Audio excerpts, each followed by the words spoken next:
Pajjiżna reġistra total ta' 176 każ ta' COVID-19 f'temp ta' 3 ijiem, kif bejn il-ħamis u l-ġimgħa feġġew 96 każ ġdid tal-virus. Dan ifisser li issa l-każi attivi f'Malta huma 252 wara li fl-aħħar sigħat fiequ 3 persuni.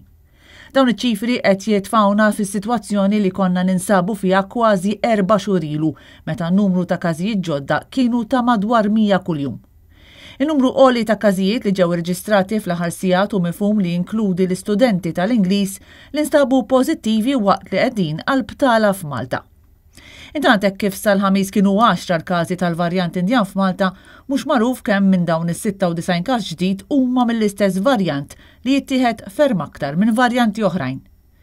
Wara dawn l-aħħar ċifri, l-Forum Unions Maltin esprima tħassib għal fatt li l-Gvern Malti qed jibqa' jdaħħal f'pajjiżna turisti li mhumiex imlaqma. Il-forum qal li jekk il-Gvern jibqa' jinsisti li jdaħħal persuni mhux imlaqma f'pajjiżna se jkun qed jirriskja li jxejjen l-isforzi kollha li għamilna bħala nazzjon.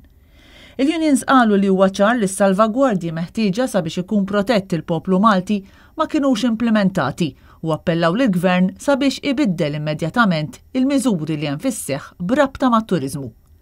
Tkellmet ukoll l-Assoċjazzjoni Maltija tal-Industrija tal-Arti u d-Divertiment li fakret lil pubbliku li l-attivitajiet bil-wieqfa kif ukoll attivitajiet tal-massa għadhom mhux permessi u insistiet li min qed jipponta subajh lejn il-qasam tad-divertiment m'għandux raġun.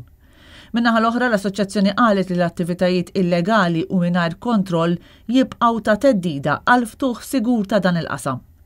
L-MIA tenniet l-argumenti tagħha li l-kontroll tal-fruntieri jibqa' l-aktar fattur determinanti biex jitwaqqaf it-tixrid tal-virus fil-komunità.